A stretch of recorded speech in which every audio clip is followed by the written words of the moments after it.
నమస్కారం ETV news కు స్వాగతం ముఖ్యాంశాలు గల్ఫ్ ఎండమావుల్లో తెలుగువారి ఉపాధి వేట ఏజెంట్ల మోసాలకు బలవుతున్న గోదావరి జిల్లాల ప్రజలు అమానుష ఘటనలతో కుటుంబాలు ఛిద్రం తెలంగాణలో మొత్తం 31 జిల్లాల ఏర్పాటుకు చర్యలు తుది ముసాయిదాకు కేసీఆర్ ఆదేశాలు ప్రజలందరినీ సంతోషపెట్టడమే లక్ష్యమని స్పష్టీకరణ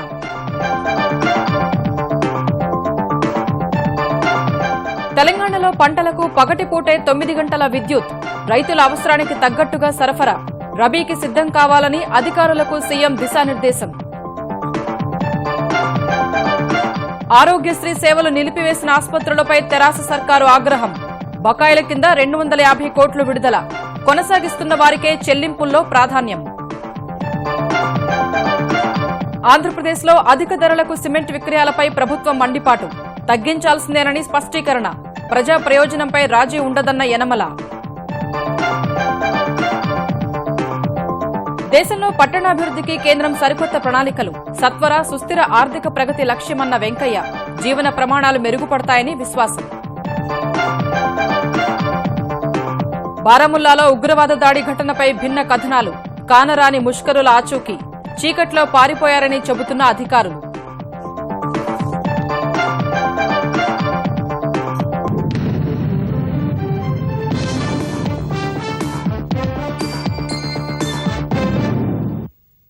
తెలంగాణలో జిల్లాల ముఖ చిత్రం కొలిక్కి వచ్చింది 21 కొత్త జిల్లాలతో కలిపి మొత్తం రాష్ట్రాన్ని 31 జిల్లాలుగా పునర్వ్యవస్థీకరించనున్నారు జిల్లాల వారీగా తెరాస నేతలతో 2 రోజులు చర్చించిన ముఖ్యమంత్రి కేసీఆర్ ముసాయిదాలో ప్రతిపాదించిన వాటికి అదనంగా 4 జిల్లాలకు సానుకూలత వ్యక్తం చేశారు వరంగల్ జిల్లాను 5గాను ఆదిలాబాద్ మహబూబ్ నగర్ కరీంనగర్ జిల్లాలు 4 చొప్పున విడిపోనున్నాయి డివిజన్లు మండలాల సంఖ్య కూడా భారీగా పెరగనుంది దసరా నుంచే అన్ని జిల్లాలు ప్రారంభం కావాలన్న ముఖ్యమంత్రి ఆదేశాల మేరకు తుది ముసాయిదా సిద్దమవుతోంది తెలంగాణలో పాలనా విభాగాల పునర్వ్యవస్థీకరణకు శ్రీకారం చుట్టిన తెరాస సర్కార్ ఆ ప్రక్రియకు తుది మెరుగులు దిద్దుతోంది దసరా నుంచి కొత్త జిల్లాలు డివిజన్లు మండలాలు ప్రారంభం కావాలని లక్ష్యంగా పెట్టుకున్న ముఖ్యమంత్రి కేసీఆర్ జిల్లాల వారీగా అధికార తెరాస నేతల అభిప్రాయాలు ప్రజల డిమాండ్లకు అనుగుణంగా జిల్లాలు డివిజన్లు మండలాల ఏర్పాటుపై స్పష్టత ఇచ్చారు ముసాయిదాలో 17 కొత్త జిల్లాల్ని పేర్కొనగా ప్రజల డిమాండ్ల మేరకు సిరిసిల్ల జనగామ గద్వాల జిల్లాల ఏర్పాటుకు అంగీకారం తెలిపారు కొత్త జిల్లాల ఏర్పాటుతో దసరా రోజు ప్రజలంతా సంతోషంగా ఉంటే ఆ 3 ప్రాంతాల ప్రజలు బాధలో ఉండడం సరికాదన్న ఆయన చిన్న జిల్లాలు ఏర్పాటు చేయాలని లక్ష్యంగా పెట్టుకున్నందున వాటిని కూడా పరిశీలించాలని స్పష్టం చేశారు అందుకనుగుణంగా డివిజన్లు మండలాల కూర్పు చెయ్యాలని సూచించారు ఆదిలాబాద్ జిల్లాలోనూ గిరిజన ప్రాంతమైన ఆసిఫాబాద్ కేంద్రంగా ప్రత్యేక జిల్లా ఏర్పాటు చేయాలన్న స్థానిక నేతల వినతి మేరకు సానుకూలంగా స్పందించారు 115 ఏళ్ల క్రితం ఆసిఫాబాద్ జిల్లా కేంద్రంగా ఉండేదన్న ఆయన తరువాత ఆదిలాబాద్ కు మారినట్లు వివరించారు ప్రత్యేక జిల్లాగా చేస్తే వెనుకబడిన ప్రాంతం అభివృద్ధి చెందుతుందని పేర్కొన్నారు కొత్తగా 4 జిల్లాలకు కేసీఆర్ సుముఖత వ్యక్తం చేయగా తెలంగాణలో జిల్లాల సంఖ్య 31కి పెరగనుంది అత్యధికంగా వరంగల్ 5 జిల్లాలుగా విడిపోనుంది వరంగల్ పట్టణ వరంగల్ గ్రామీణ జిల్లాలతో పాటు మహబూబాబాద్ జనగాం ఆచార్య జయశంకర్ పేరిట భూపాలపల్లి జిల్లాలు ఏర్పడనున్నాయి కరీంనగర్ మహబూబ్ నగర్ ఆదిలాబాద్ 4గా విడిపోనున్నాయి కరీంనగర్ తో పాటు జగిత్యాల పెద్దపల్లి సిరిసిల్ల జిల్లాలు కానున్నాయి సిరిసిల్ల జిల్లా పేరు రాజన్నగా ఖరారు చేశారు మహబూబ్ నగర్ తో పాటు నాగర్ కర్నూల్ వనపర్తి గద్వాల జిల్లాలు ఏర్పడనున్నాయి ఆదిలాబాద్ తో పాటు మంచిర్యాల నిర్మల్ ఆసిఫాబాద్ జిల్లాలు రానున్నాయి నల్గొండ మెదక్ రంగారెడ్డి జిల్లాలు 3గా విడిపోనున్నాయి నల్గొండతో పాటు సూర్యాపేట యాదాద్రి జిల్లాలు ఏర్పాటు కానున్నాయి మెదక్తో పాటు సిద్దిపేట సంగారెడ్డి జిల్లాలుగా ఏర్పడనున్నాయి ప్రస్తుత రంగారెడ్డి జిల్లా శంషాబాద్ వికారాబాద్ మల్కాజ్గిరిగా విడిపోనుంది శంషాబాద్ జిల్లా పేరును రంగారెడ్డిగా పరిగణించనున్నారు నిజామాబాద్ తో పాటు కామారెడ్డి ఖమ్మంతో పాటు కొత్తగూడెం జిల్లాలు కానున్నాయి కొత్తగూడెం జిల్లా పేరును భద్రాద్రిగా ఖరారు చేశారు రాజధాని ఉన్న హైదరాబాద్ జిల్లాను యథాతథంగా కొనసాగించనున్నారు కొత్త జిల్లాలు డివిజన్లు మండలాల సంఖ్యకు సంబంధించి స్పష్టత వచ్చిన నేపథ్యంలో కూర్పుకు సంబంధించిన కసరత్తును ప్రజా ప్రతినిధులు అధికారులు కొనసాగిస్తున్నారు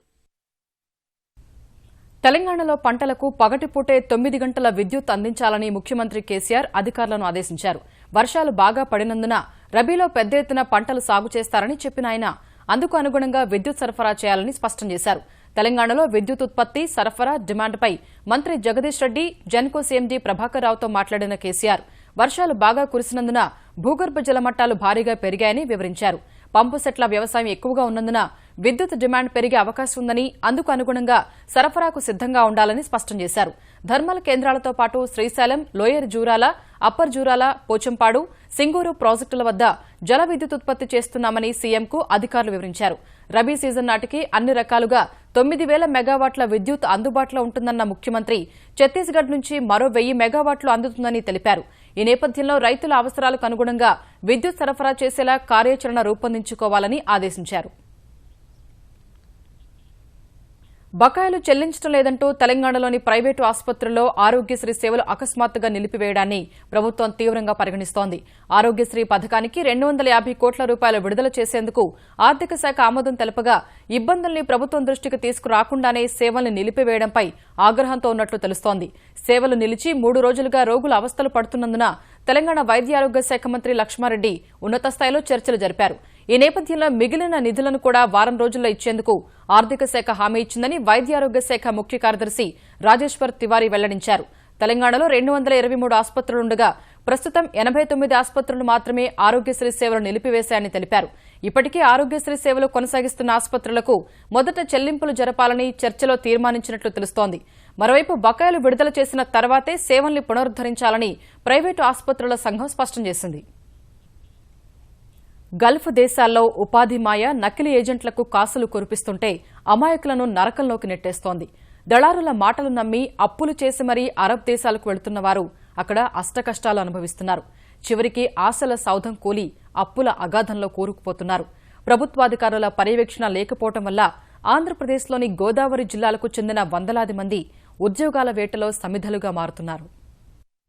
గల్ఫ్ దేశాలకు పనికి వెళ్లే వారిలో 90% భారతీయులుంటే వారిలో 90% తెలుగువారే వెళుతున్నారు. వీరిలో అత్యధికులు ఉభయ గోదావరి జిల్లాకు చెందిన వారు కాగా తూర్పు గోదావరి జిల్లా మలికిపురం, సఖినేటిపల్లి, రాజోలు, అల్లవరం, పశ్చిమ గోదావరి జిల్లా పాలకొల్లు, నరసాపురం ప్రాంతాల నుంచి అత్యధికులు గల్ఫ్ బాట పడుతున్నారు. ఇలా వెళుతున్న వారిలో కొందరికి అవకాశాలు లభిస్తూ ఉండగా చాలా మంది ఉపాధి దొరక్క అష్టకష్టాలు పడుతున్నారు. ఎక్కువ మంది అవగాహన లేకుండా ఇళ్లలో పనిచేయడానికి వెళుతూ ఉండగా అక్కడ అనుక్షణం నరకం అనుభవిస్తున్నారు. యజమాని దయా దాక్షిణ్యాలపై బతకాల్సిన పరిస్థితి. అధిక శాతం మంది చిత్రహింసలకు గురవుతున్నారు. ఆ బాధలు పడలేక పారిపోతే మరింత నరకం. నానా బాధలు పడి తిరిగి బతుకు జీవుడా అంటూ సొంత ఊరికి చేరుకుంటున్న వారు కొందరైతే అక్కడే తనువు చాలిస్తున్న అభాగ్యులు ఎందరో. గల్ఫ్ ఉపాధి మాయలో చిక్కి ఛిద్రమైన ఎన్నో కుటుంబాలు ఉభయ గోదావరి జిల్లాల్లో కనిపిస్తున్నాయి. అంటే మేము చదువుకోలేదు కాబట్టి ఇక్కడ మనం చేసుకునే అవకాశాలు ఏమి లేవు కదా. ఆ సందర్భంగా మేము అక్కడ పెద్ద పని చేసుకోవడానికి వెళ్తాం. మా హస్బెండ్ అన్నారు డ్రైవర్. ఆయన పరిస్థితి బాగాకే నేను వెళ్తున్నాను పిల్లల్ని వదిలేసి. నేను హౌస్ మేడ్ కింద. నేను కూడా వెళ్తే పిల్లలకి ఏదో పోషించుకోనకు ఉంటుంది కదా. జాబ్ అది ఇంకా వెతుక్కోవాలండి. మేము వెళ్ళి అక్కడ కష్టపడి పని చేస్తుంటే వాళ్ళు జీతాలు ఇవ్వడానికే బాధపడతారు. అడిగితే కొడతారు. గ్రౌండ్కి అడిగేసి వెళ్ళిపోతున్నాను అన్నట్టండి. వంట అయిందా లేదని అడిగారు. ఇంకా అవ్వలేదండి, ఇంకా ఒక అరగంట టైం పడుతుందని చెప్పాను. నేను మామూలుగా వెళ్ళిపోతున్నాను, పట్టించుకోలేదు. అతను వెనక బట్టలకు వచ్చి తన్నాడు అనమాట.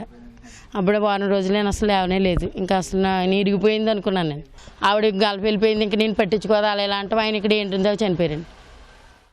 గల్ఫ్ వెళ్లి 4 డబ్బులు సంపాదించుకోవాలన్న కష్టజీవుల ఆశల్ని కొందరు దళారులు సొమ్ము చేసుకుంటున్నారు. ఇలాంటి నకిలీ ఏజెంట్ల వలలో పడి అనేక మంది అమాయకులు నానా ఇబ్బందులు పడుతున్నారు. రాజోలు మండలం జగ్గంపేటకు చెందిన పండు కృష్ణను దంగేటి యేసురాజు అనే దళారి కువైట్ పంపించారు. హోటల్ ఉద్యోగమని చెప్పి జంతు వధశాలలో పనిచూపగా కృష్ణ అక్కడి నుంచి పారిపోయారు. ప్రస్తుతం అజ్ఞాతంలో ఉండగా ఇక్కడ అతడి కుటుంబం తీవ్ర ఆవేదనలో మునిగిపోయింది. చాలా బాధపడ్డారు సార్. ఆయన అక్కడ నేను వచ్చి నా శవం వస్తుంది, నేను రాలేను, నేను అక్కడ నుంచి నన్ను తీసుకొచ్చి నరకంలో పడేసాడు అన్నాడు సార్.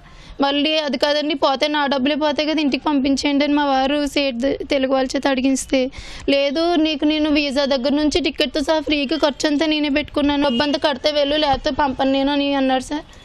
ఆయన ఇప్పుడు వచ్చి పొజిషన్ కూడా లేదండి. ఎన్ని గాయాలండి, ఎంత నరకమోనండి. నిద్ర ఒకలా కూర్చుని ఉండండి, ఇలా కూర్చుని ఉన్నాడు. పోటీలు కూడా పంపించాడండి. చాలా దారుణం అయిందండి నా కొడుకు వేసాడు జీవితం అండి. ఏదో చేసుకుంటాడు ఎరుగున్నా కుర్రోడు కదా అని పంపిస్తే నన్ను ఏం చేసాడండి. ఆంధ్రప్రదేశ్లో అనుమతి పొందిన ఏజెంట్లు 150 మందే ఉన్నప్పటికీ అనధికారికంగా 5,000 మందికి పైగా ఈ పనిలో ఉన్నారు. మాయమాటలు చెప్పి తప్పుడు ఒప్పంద పత్రాలతో మోసాలకు పాల్పడుతున్నారు. నిబంధనలు కఠినతరమైనప్పటికీ ఆయా దేశాల్లో ఉంటున్న తెలుగువారే ముఠాలుగా ఏర్పడి మోసాలకు పాల్పడుతున్నారు. గల్ఫ్ సంపాదించాలని చెప్పి మోసపూరిత ఈ ఏజెంట్ల యొక్క మోసపూర్తి యొక్క మాటలు నమ్మి ప్రతి ఒక్కరూ కూడా గల్ఫ్ ఇబ్బంది పడటంలో 100కి సుమారు 100 మంది వెళ్తుంటే అందులో కనీసం 90 మంది వెళ్ళి మోసపోయి తిరిగి వచ్చిన వాళ్ళే మనకు కనపడుతున్నారు.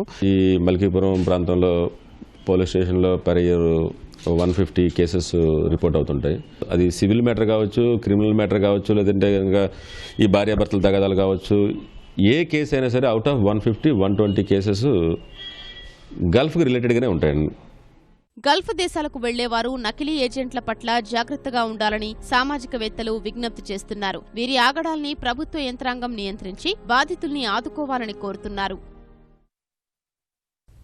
సత్వర సుస్థిర ఆర్థిక అభివృద్ధికి దోహదపడటంతో పాటు వాతావరణ మార్పులకు అనుకూలమైన పట్టణాభివృద్ది వ్యూహాన్ని రూపొందిస్తున్నట్లు కేంద్ర పట్టణాభివృద్ది శాఖ మంత్రి వెంకయ్యనాయుడు తెలిపారు.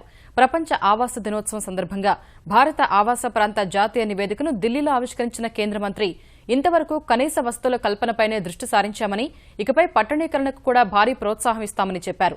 సమర్థత, ఉత్పాదకత, సమ్మిళిత, భద్రత, సుస్థిరత ఉండేలా నగరాలను అభివృద్ది చేస్తామని, జీవన ప్రమాణాలు మెరుగుపరుస్తామని వివరించారు.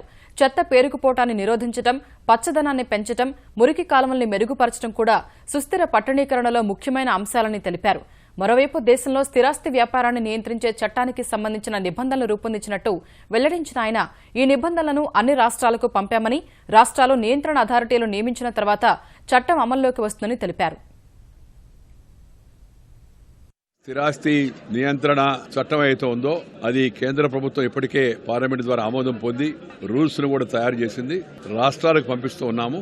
రాష్ట్రాలు 6 నెలల లోపల రియల్ ఎస్టేట్ రెగ్యులేటర్ని ఏర్పాటు చేయాల్సిన అవసరం ఉంది. ఆ తర్వాత దాన్ని అమల్లో కూడా వస్తుంది.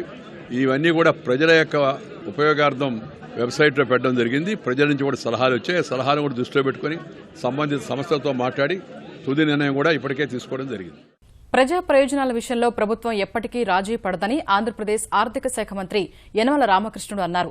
ఆంధ్రప్రదేశ్లో పెరిగిన సిమెంటు ధరలపై సిమెంటు కంపెనీల యాజమాన్యాలతో అమరావతి సచివాలయంలో సమావేశమై చర్చించిన ఆయన ఇతర రాష్ట్రాల్లో సిమెంటు ధరలు, ఏపీలో ఉన్న ధరలు అధ్యయనం చేస్తున్నామని తెలిపారు.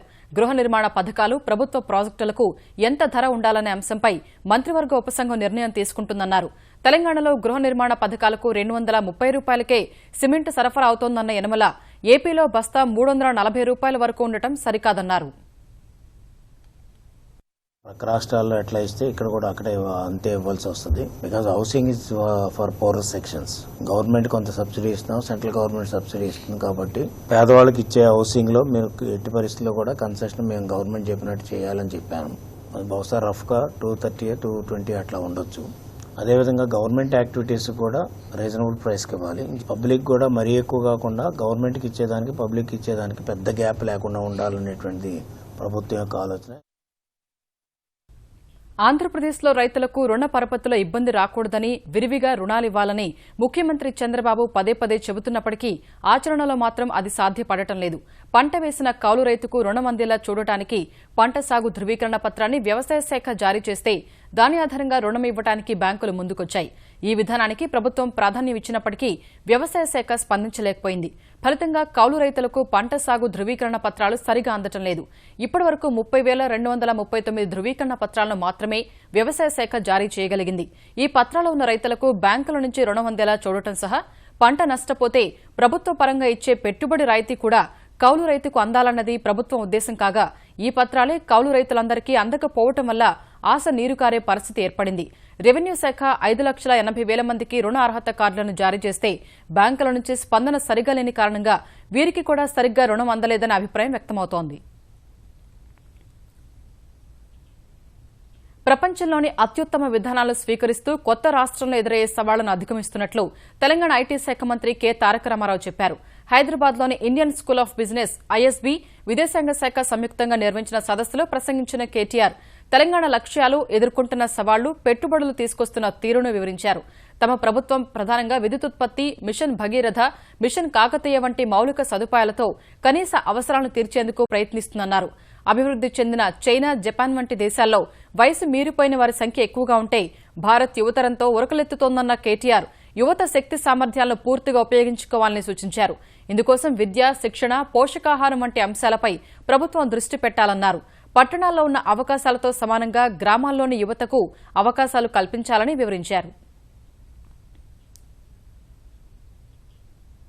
మద్య మత్తులో మైనర్ పంజాగుట్ట సమీపంలో ఎదురుగా వస్తున్న కారును ఢీకొట్టి ఒకే కుటుంబానికి చెందిన ముగ్గురు చనిపోవడానికి కారణమైన ఘటనను మరొక ముందే హైదరాబాద్ శివార్లలో అదే తరహా ప్రమాదం జరిగింది. రంగారెడ్డి జిల్లా పెద్దంబరపేట వద్ద ఆదివారం రాత్రి ముగ్గురు వ్యక్తులు మద్యం తాగుతూ కారులో వచ్చి రోడ్డు దాటుతున్న తల్లి కూతుర్ని ఢీకొట్టారు. ఈ ప్రమాదంలో తల్లి శ్రీదేవికి గాయాలవ్వడంతో హయత్నగర్లోని ప్రైవేట్ ఆసుపత్రిలో చికిత్స అందిస్తున్నారు. చిన్నారి సంజన పరిస్థితి విషమంగా ఉండగా ఎల్బీనగర్లోని కామినేని ఆసుపత్రికి తరలించి మెరుగైన చికిత్స అందిస్తున్నారు. సంజన ఆరోగ్యంపై 24 గంటలు గడిస్తే కానీ ఏ విషయం చెప్పలేమని వైద్యులు చెబుతున్నారు. కారు నడుపుతూ చిన్నారి కోమాలోకి వెళ్లడానికి కారణమైన కారు డ్రైవర్ పోలీసుల ఎదుట లొంగిపోయాడు. మిగతా ఇద్దరు పరారీలో ఉన్నారు. వారు నడిపిన కారులో మద్యం సీసాలో ఉన్నట్లు పోలీసులు గుర్తించారు. భార్య నిన్న వాళ్ళ అమ్మోళ్ళింటికి వెళ్ళింది పిల్లల్ని తీసుకొని. వెళ్తుంటే ఇక రోడ్ క్రాస్ చేస్తుంటే ఫుల్ తాగేసి నా ముగ్గురు వచ్చి డైరెక్ట్ గుద్దేశారు. గుద్దేసే ఇక పాప అప్పటికే కింద పడిపోయింది, మా మిసెస్ కింద పడిపోయింది. బాటల్ తాగుకుంటూనే వచ్చి డైరెక్ట్ గుద్దేసారు. ఫ్రాక్చర్స్ అయిపోయినాయి, కాలు ఇరిగింది. పాప పరిస్థితి చాలా క్రిటికల్ ఉంది. అసలు బతకదనే ఛాన్స్ కూడా ఇస్తలేరు వాళ్ళు. ఇక గుద్దిన వాళ్ళకైతే కఠినంగా శిక్షించాలి. శ్రీవారి వార్షిక బ్రహ్మోత్సవాలు ఘనంగా ప్రారంభమయ్యాయి. ముక్కోటి దేవతలను ఆహ్వానిస్తూ వేద పండితుల మంత్రోచ్చరణల నడుమ ధ్వజారోహణ కార్యక్రమం తర్వాత రాత్రి పెద్దశేష వాహనంతో వాహన సేవలు మొదలయ్యాయి. శ్రీదేవి భూదేవి సమేత మలయప్ప స్వామి పెద్దశేష వాహనంపై మాడవీధుల్లో విహరిస్తూ భక్తులకు అభయప్రదానం చేశారు. స్వామివారికి పట్టు వస్త్రాలను సమర్పించిన ముఖ్యమంత్రి చంద్రబాబు దంపతులు వాహన సేవలో పాల్గొన్నారు. వాహన సేవ ముందు భజన బృందాల కోలాటాలు, డప్పుల వాయిద్యాలు భక్తుల్ని అలరించాయి. బ్రహ్మోత్సవాల్లో రెండో రోజైన ఇవాళ స్వామివారు ఉదయం చిన్నశేష వాహనం, రాత్రికి హంస వాహనంపై విహరించనున్నారు. ఆదిశేషుని పైన అలరేను చూడరే మోదమున మలయప్ప మొదటివార. తెలంగాణలో 4వ రోజు ప్రకృతి పండుగ ఉత్సాహంగా సాగింది. నానబియ్యం బతుకమ్మను మహిళలు వైభవంగా జరుపుకున్నారు. హైదరాబాద్లోని శాసనసభ ప్రాంగణంలో మహిళా ఉద్యోగులు నిర్వహించిన వేడుకల్లో మండలి చైర్మన్ స్వామిగౌడ్ ఉత్సాహంగా బతుకమ్మ ఆడారు. నెక్లెస్ రోడ్లో జీహెచ్ఎంసీ మహిళా కార్పొరేటర్లు బతుకమ్మలతో సందడి చేశారు. మింట్ కాంపౌండ్లో విద్యుత్ మహిళా ఉద్యోగులు వేడుకలు జరుపుగా ఉస్మానియా విశ్వవిద్యాలయం వసతిగృహంలో విద్యార్థులు ఆడిపాడారు. హుస్సేన్ సాగర్ తీరంలో కేంద్ర మంత్రి దత్తాత్రేయ, భాజపా తెలంగాణ అధ్యక్షుడు లక్ష్మణ్ బతుకమ్మ ఆడారు.